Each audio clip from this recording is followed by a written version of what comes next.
को हमेशा पता लगाना है। ठीक है, तो आप क्या करोगे, 15,000 टोटल तो है नहीं। देखो अगर ऐसा होता कि 15,000 रुपए मेरे पास टोटल है, मुझे तीनों में बांटना है, तो 5 3 8 और 2 में 10 का भाग दे देता, पर ऐसा नहीं होगा भाई। 15,000 सब में नहीं बांटना है। 15,000 किसका है? 15,000 सी का है, और सी के पास कितने हिस्से हैं? 5 है। 5 हिस्सों की वैल्यू 15,000 है। 15,000 सी के हैं, और सी का रेशो कितना है? 5 है। 5 की वैल्यू 15,000, तो भाई एक की वैल्यू कितनी? एक की वैल्यू 3,000 है ना। एक बराबर कितना? 3,000। अब एक बराबर 3,000, तो एक हिस्सा 3,000 का, तो दो हिस्से कितने के? तो 3,000 का दुगना कर दोगे तो आप कहोगे कि उसके पास कितने हैं? 6,000, 6,000। अब आपको शायद थोड़ी बात समझ में आ रही होगी। क्लियर है? किसी सज्जन को कोई तकलीफ?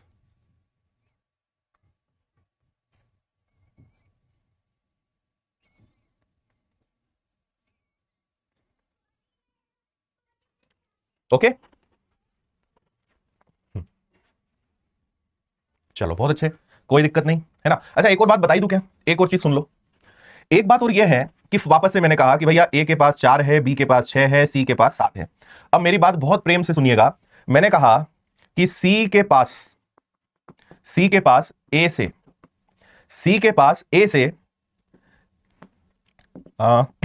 1,800 रुपए अधिक है, मोर है।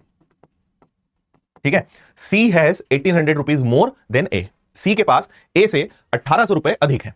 ठीक है, अब आपको पहले तो एक यूनिवर्सल नियम बता देता हूं मैं। पूरे मैथ्स में कभी भी अधिक शब्द आए या कम शब्द आए, मोर आए या लेस आए, इसका हमेशा मतलब होता है अंतर। यार अधिक है कम है मतलब अंतर है, आप डिफरेंस ले रहे हो, किसी एक को किसी से आप कंपेयर कर रहे हो, अंतर ले रहे हो, तो हमेशा आप क्या लोगे? अंतर। मैंने कहा कि सी के पास ए से 1,800 रुपए अधिक है, तो भाई यहां कितना अधिक दिख रहा है? सी के पास 7 टुकड़े हैं, ए के पास 4 टुकड़े हैं, कितना ज्यादा है? तो आप कहोगे कि सर उसके पास 3 ज्यादा है ना। उसके पास 3 चीजें ज्यादा है, इसीलिए तो 1,800 रुपए ज्यादा है। तो 3 बराबर 1,800, तो 1 बराबर 600, 3 से भाग दे दिया। 3 का डिफरेंस है, 1,800 रुपए का डिफरेंस है, यानी 1 बराबर कितना आ जाएगा? 1 बराबर 600 आ जाएगा, है ना। अब 1 की वैल्यू अगर 600 है, तो मुझे ये बताओ, अब किसी का भी पूछ लें, देखो एक वो ताकत है कि आपको मिल गई। अब 1 की वैल्यू पता लग गई, जो पूछा जाए वो आप बता सकते हो। तो आप जिसके बारे में पूछो, अब मैं 600 का गुणा कर दूंगा। वो पूछेंगे बताओ ए के पास कितना, तो 600 में 4 का गुणा कर दिया 2400। बी के पास कितना? 600 इंटू 6 3600। सी के पास कितना? 600 इंटू 7 4200। तो जिसका पूछेंगे उसका गुणा कर देंगे। तो अब थोड़ा सा आपको समझ में आया होगा कि ये रेशो काम कैसे करता है ना।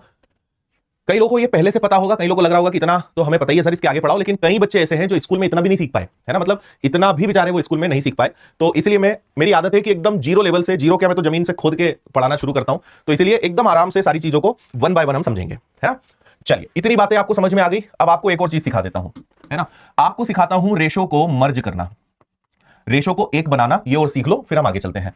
तो पहला कॉन्सेप्ट इसमें आप सीखेगा, जैसे मैंने कहा कि भाई ए और बी का अनुपात 2:3 है ना। बी और सी का अनुपात 5:2 है, या 5:4 है। तो बताइए A:B:C क्या होगा, है ना। ए और बी का अपना एक अलग संबंध है, बी और सी का अपना एक अलग संबंध है। अब दोनों से आपसे पूछा है कि बताइए दोनों को अगर मिला दिया जाए A:B:C क्या बनेगा। इतनी बात आपको समझ में आ गई। तो इसको कैसे सॉल्व करेंगे, ध्यान से समझना। अब यहां पे मैं हमेशा एग्जांपल ऐसे देता हूं कि कभी भी कोई दो अनुपात है, उनको अगर आपको एक करना है तो कोई कॉमन होना जरूरी है, उनमें कोई एक कॉमन होना जरूरी है। तो यहां पे दोनों में कॉमन कौन है? दोनों में कॉमन है बी। इसको आप दूसरे एक और अच्छे उदाहरण से समझ पाओगे कि जब आपकी नौकरी लग जाएगी और जब आपकी शादी की बात आएगी, तो एक लड़कों का पक्ष, लड़का मतलब वर पक्ष और वधु पक्ष, वर वधु तो खैर आगे की बात हो गई, एक लड़की वालों का पक्ष रहेगा, एक लड़के वाले का पक्ष रहेगा। कभी ना कभी कोई ना कोई एक रिश्तेदार जरूर दोनों तरफ कॉमन होता है, या कोई मध्यस्थता का काम करता है ना। वो दोनों तरफ संबंध रहते हैं उसके, ना, कि इधर से कुछ लग रहा है उधर से कुछ लग रहा है, और सबसे ज्यादा जिम्मेदारी उसको पता नहीं होती, बाद में समझ में आती है उसने कितनी बड़ी गलती करी मध्यस्थता करके, लेकिन कुछ अच्छा रहा तब तो कोई उसको पूछेगा नहीं, लेकिन अगर बनी नहीं बात तो सबसे ज्यादा फिर डांट और सबसे ज्यादा फिर गुस्सा वही इंसान झेलता है, सबसे ज्यादा सुनना उसी को पड़ता है। बिना मध्यस्थता के लड़की वाले और लड़के वाले एक नहीं हो पाएंगे, है ना। और यहां मध्यस्थता कौन कर रहा है? बी। तो आप इसको ऐसे समझो कि एक ए है, एक बी है और एक सी है। हमने कहा कि यार ए और बी का क्या संबंध है, तो आपने कहा 2:3। अच्छा, बी और सी का क्या संबंध है, तो आपने कहा 5:4। ठीक है, ऐसे लिख दो सबसे पहले ए बी और बी सी। अब इसकी ट्रिक यूं है कि जो नंबर साइड में है उसी को आगे बढ़ा दो, उसी को आगे लेके चलो। तो यहां 3 है तो भाई यहां भी 3 लिख दो, यहां 5 है तो यहां भी 5 लिख दो, और अब इनका बिंदास मल्टीप्लाई कर दो। 3 है तो 3, 5 है तो 5, इनका गुणा कर दो। तो 5 का दुगुना कितना हो गया? 10। 5 का 3 गुना कितना हो गया? 15।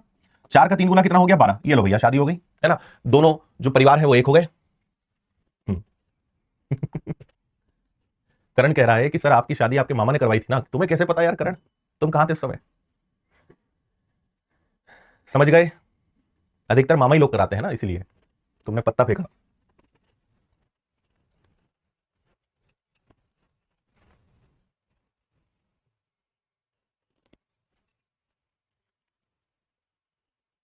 ठीक है, मैं आपको इसमें एक बात और सिखाना चाहता हूं, आपको एक और बेसिक चीज इसमें सीखनी पड़ेगी, वो और सीख लो कि भाई इसके पीछे और थोड़ा सा साइंस क्या है, क्योंकि आगे भले आप ये तो कर ही लोगे, लेकिन एक चीज और समझना।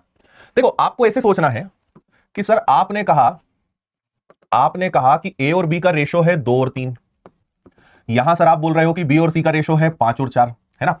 तो एक ही चीज की, एक ही व्यक्ति की दो वैल्यू कैसे हो सकती है ना? मामा जी या बुआ जी ठीक है, क्लियर है? तो सुनिए, आप ये सोचो, आप कहोगे कि सर यहां बी 3 बन के बैठा है, यहां 5, तो बी 3 है कि 5 है?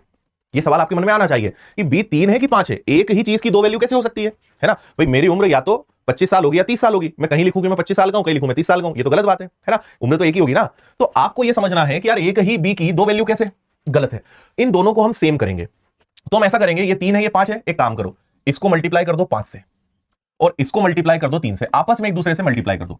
इसको मल्टीप्लाई कर दो 5 से, 5 और 3, और यहां 5 को 3 से कर दो, तो इसको भी मल्टीप्लाई कर दो आप 3 से। अब देखो खेल, तो 5 का दुगना ए आ गया, बी आ गया, सी आ गया।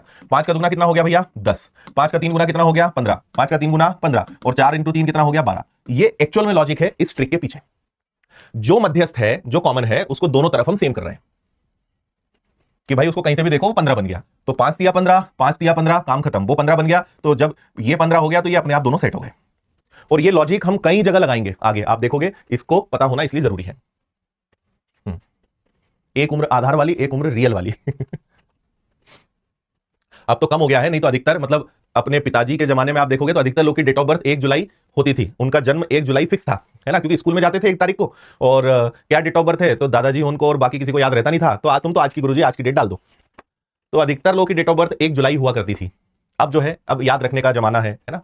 अब तो बहुत चीजें बदल गई हैं, लेकिन आप अगर बहुत पीछे नहीं, केवल अपने दादा दादी के भी स्टेज में जाओगे, इवन पापा मम्मी के भी स्टेज में जाओगे, तो कई जगह उनकी डेट ऑफ बर्थ ही नहीं पता है ना? अधिकतर मन से मानी ही गई है कि हाँ ये हो सकती है है ना? और ऐसे ही 1 जनवरी। चलो भाई, समझ में आया? अगली एक चीज, अच्छा मुझे जल्दी से आप एक आंसर बता दो कि अगर ए और बी का रेशो 5:6 हो, बी और सी का रेशो 7:8 हो, तो ए बी सी कितना होगा?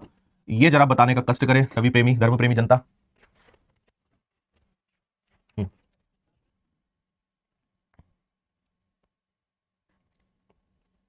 1 जनवरी को भी, 1 जुलाई को भी, 1 जून को भी, 1 तारीख बहुत लोगों की डेट ऑफ बर्थ है।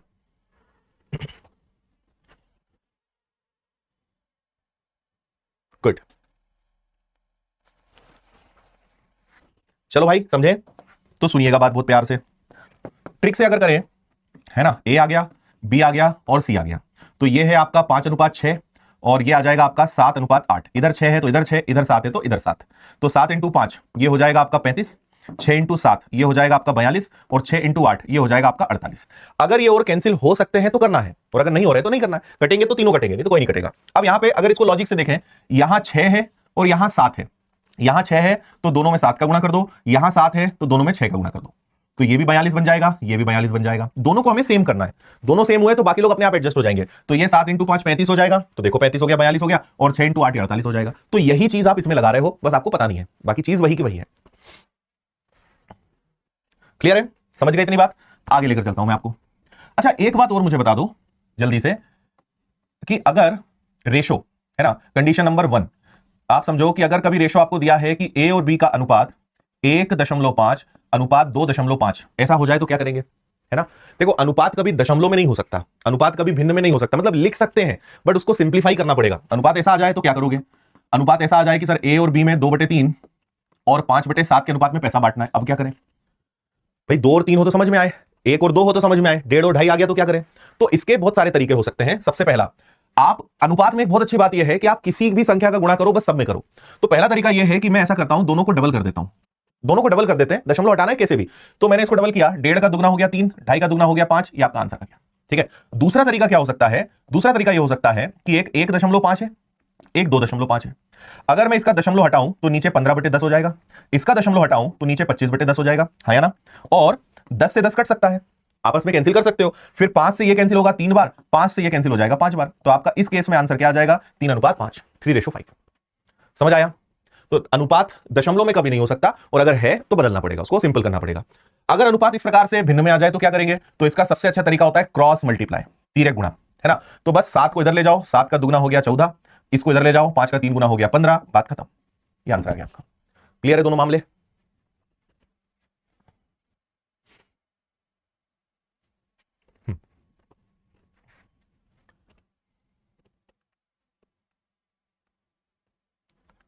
राजपाल भाई आपका कमेंट में देख पा रहा हूं मैं, एक बार समझता हूं क्या केस है आपका, है ना। आपसे पढ़ के धन्य हो गए सर। अरे हम आपको पढ़ाकर धन्य हो गए भाई, है ना। पढ़ाने को तो कोई भी पढ़ा सकते थे, लेकिन आप आए हैं, आप पधारे हैं, तो आपको पढ़ाकर हम धन्य हो गए, है ना। ऐसा लग रहा है कि हमारा ज्ञान प्राप्त करना सार्थक हो गया जो हमने आपको ज्ञान दे दिया। ओके क्लियर है। चलो अगला सुनो, ऐसी छोटी छोटी और भी चीजें हम देखते जाएंगे। अगला हमारा कॉन्सेप्ट नंबर 2 सुनना। आपसे कहा जाए कि सर ए और बी का अनुपात 2:3 है, बी और सी का अनुपात 1:4 है, और सी और डी का अनुपात 2:5 है। तो बताने का कष्ट करें कि ए बी सी और डी क्या होगा, ए बी सी डी क्या होगा। सेम बात है ना। ठीक है, अब सुनो कैसे मर्ज करें। तो देखो सबसे पहले आप वही करोगे, सेम ट्रिक हम यूज करेंगे। आपने ए बी सी डी लिख दिया, सबके रेशो लिख दो। तो आपने कहा कि सर ए और बी है 2 3, तो ये 2 है तो ये 3 है, ये 1 है तो ये 4 है, और ये 2 है तो वो 5 है, ये 2 है तो वो कितना है 5 है। ठीक है, अब जो साइड वाला नंबर है वही आगे जाएगा, कुछ भी नहीं करना है। ये 3 है तो यहां भी 3 लिखो और यहां भी 3 लिखो, ये 4 है तो इधर 4, ये 1 है तो इधर 1, ये 2 है तो यहां भी 2 और यहां भी 2, समझ गए। 2 तो 2, 1 तो 1, 4 तो 4, 3 तो 3, जो नंबर बाजू में है वो आगे बढ़ता जाएगा। क्लियर बात। अब मल्टीप्लाई कर दो, गुणा करना है आपको हमेशा। तो 2 दूनी 4, फिर 3 का दुगना 6, 4 दूनी 8 तिया 24, है ना, और 4 तिया 12 पंजे 60। तो आंसर आ गया आपका 4 6 24 60। अब आप एक चीज देखो कि ये सब 2 से अभी कट सकते हैं, संभावना है अभी 2 से कटने की। तो ये 2 से कटेगा कितनी बार, 2 बार, ये 2 से कटेगा 3 बार, ये 2 से कटेगा 12 बार, और ये 2 से कटेगा 3 बार, 30 बार, क्योंकि अब इससे ज्यादा आप और कुछ नहीं कर सकते। तो यही आपका आंसर होगा। ऐसा इसलिए भी हो रहा था कि आप अगर ध्यान से देखो तो यहां भी 2 है, यहां भी 2 है, इसके अंदर ये भी एक आपका 2 दिख ही रहा है ना, और एक 4 के अंदर भी 2 होता है। तो सब में से 2 कॉमन निकल रहा है, यानी 2 सब में से कट रहा है, इसलिए आपका जो फाइनल आंसर है वो 2 3 12 30 माना जाएगा। क्लियर है, टेक्निक समझ में आ गई सभी को। हाँ प्रदीप, ग्रेजुएट अंडर ग्रेजुएट एकदम सेम है, मत टेंशन लो तुम कोर्स की। अच्छा विकास,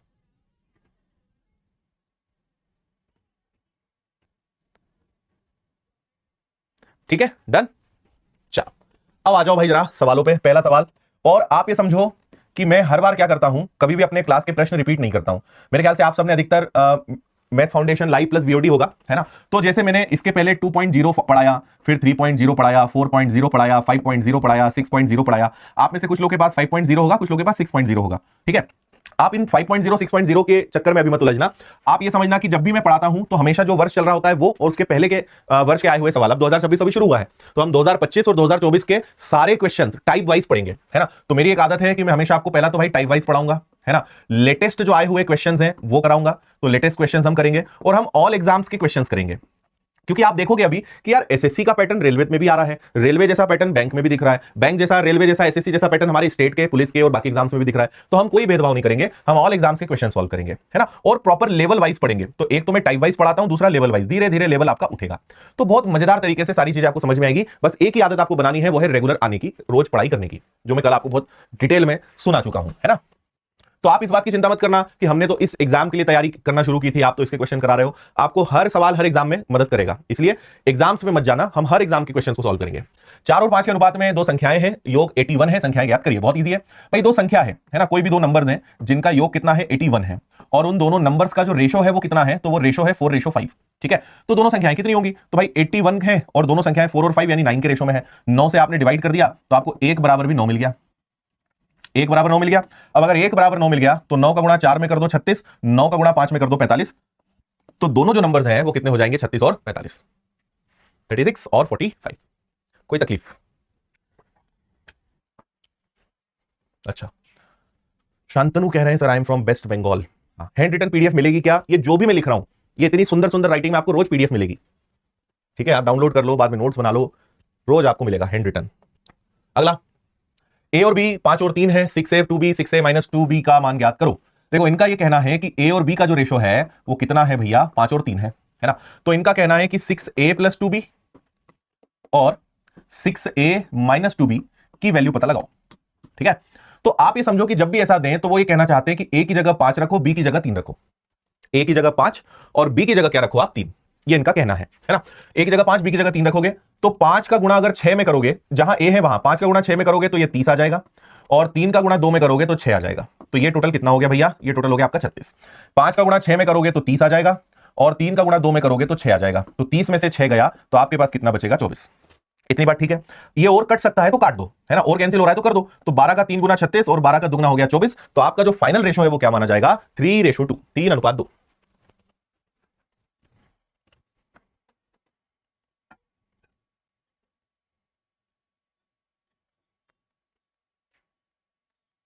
ठीक है,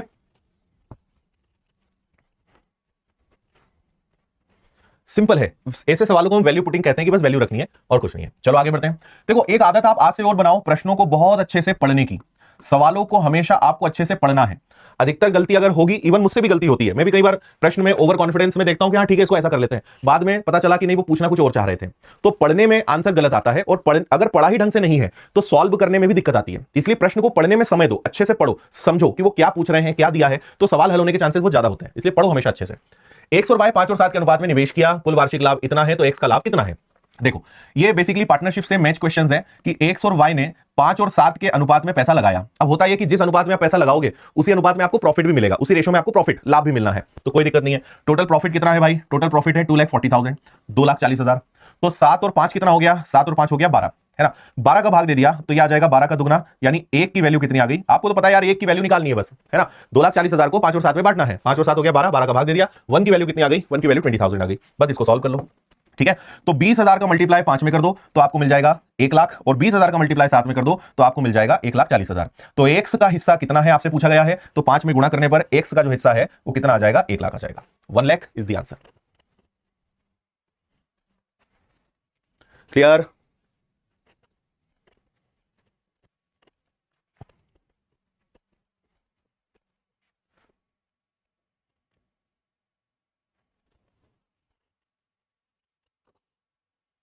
ठीक है, चलिए आगे बढ़े।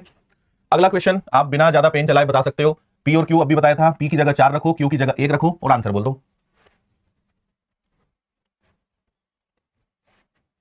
हम्म,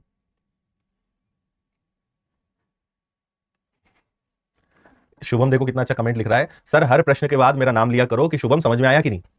शुभम बेटा समझ में आया तुमको, आगे आंसर। देखो पी की जगह 4 रखोगे तो 5 इंटू 4 कितना हो जाएगा भाई, 20 आ जाएगा। और क्यू की जगह 1 रखोगे तो 3 एकम कितना आ जाएगा, 3 आ जाएगा। फिर वापस से 5 इंटू 4 आ जाएगा 20, और 3 एकम आ जाएगा 3। तो 20 में 3 जोड़ोगे 23, 20 में से 3 जाएगा 17, आंसर आ जाएगा 23/17। और आप देखो एसएससी सीजीएल टीयर 1 2025 का आया हुआ ये क्वेश्चन है, ठीक है। हर चीज पढ़ने के बाद आसान लगती है, जब तक नहीं पता होता है तब तक हमें लगता है कि यार पता नहीं कैसे सॉल्व होगा क्या होगा, लेकिन चीजें सॉल्व होने के बाद आसान लगने लगती हैं। ओके आगे चले।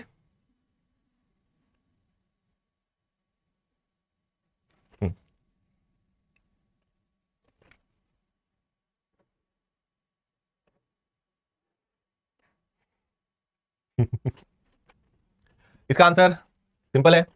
एक्स की जगह 2 तो 2 का दुगना कितना हो गया भैया 4, और वाई की जगह 5 तो 5 का 3 गुना कितना हो गया 15, तो 19 आ जाएगा। और एक्स और वाई 5 और 2 7 हो जाएगा, तो 19:7। ये भी क्वेश्चन है। अगला देखिए, शुक्र और नेपच्यून एक चक्कर पूरा करने में 8 घंटे 20 मिनट 10 घंटे 30 मिनट लेते हैं, उनका अनुपात कितना है। देखो एक को राउंड लगाने में लगते हैं 8 घंटे 20 मिनट, और एक को लगते हैं 10 घंटे 30 मिनट। तो आपको इनका बताना है समय, मतलब इनका रेशो कितना होगा, अनुपात कितना होगा।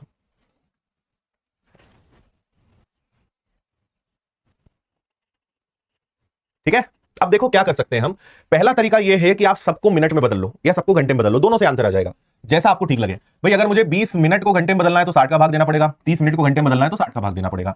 तो ये हो जाएगा 8 घंटे और 20/60 यानी 1/3। 30/60 मतलब 10 तो घंटे हो गए 1/2, है ना। 8 का 3 गुना 24 और 1 तो ये आ जाएगा आपका 25/3। 10 का दुगना 20 और 1 तो ये आ जाएगा आपका 21/2। समझ गए, इसको इधर ले जाओ तो 25 का दुगना हो गया 50, इसको इधर ले जाओ 21 का 3 गुना हो गया आपका 63। तो आंसर क्या आ जाएगा, आंसर आ जाएगा 50:63। अभी आपको मिनट में बदल के भी बता रहा हूं, आंसर सेम आएगा। समझ रहे हो।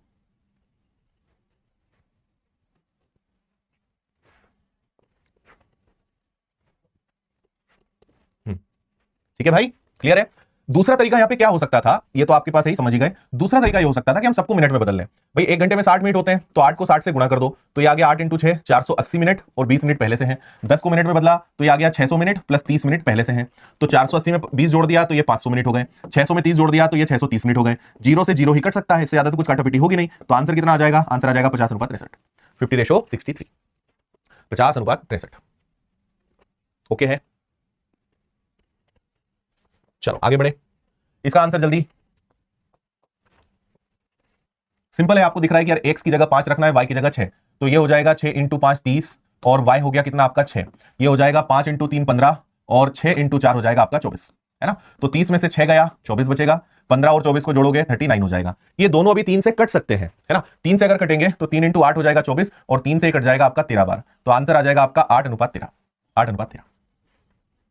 कोई दिक्कत इसमें होनी नहीं चाहिए। अच्छा, तरुण भाई पुणे से हो आप, ओके, मजा आ रहा है।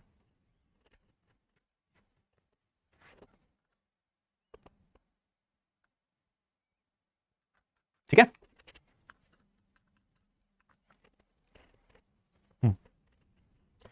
19:16 के अनुपात में दो व्यक्तियों के बीच एक धनराशि का विभाजन करना है। एक का हिस्सा दूसरे हिस्से से 90 कम है। आपको मैं बता चुका हूं, कम या अधिक, लेस या मोर शब्द आया है ना। 90 लेस है, लेस या मोर का मतलब डिफरेंस, एक के पास दूसरे से कम है, ज्यादा है मतलब अंतर। एक आदमी के पास 19 है, एक के पास 16 है, तो एक के पास दूसरे से कम है, तो भाई कितना कम है? 3 कम है अनुपात में। रियल में कितना कम है? 90 रुपए कम है ना। रेशो में 3 कम है, रियल में 90 रुपए कम है। तो 3 = 90, 1 = 30। 1 की वैल्यू हमें तो पता लगानी होती है। 1 = 30 है, तो धनराशि कितनी है? अब देखो कुल धनराशि कितनी है, तो आप 30 का गुणा एक बार 19 में कर दो, एक बार 30 का गुणा 16 में कर दो। तो क्योंकि 1 = 30 है, 1 = 30 है, तो 19 का 3 गुना, एक व्यक्ति के पास 570 है, और 16 दिया एक के पास, आपके पास 480 है। तो ये आ गया 0, 8 7 15, 5 4 9 1 10, 1050 उनके पास टोटल है। आप ये भी कर सकते थे कि अगर एक की वैल्यू 30 है, तो 19 + 16 35 का मान कितना? टोटल से भी गुणा कर दो यार, एक बार 19 में गुणा करोगे, एक बार 16 में गुणा करोगे, फिर जोड़ोगे। इससे अच्छा है डायरेक्ट 35 से गुणा कर दो। तो 19 + 16 डायरेक्ट 35 का गुणा किया, आंसर इससे भी आपका 1085 आएगा, 1050। समझे? अधिक कम मतलब अंतर।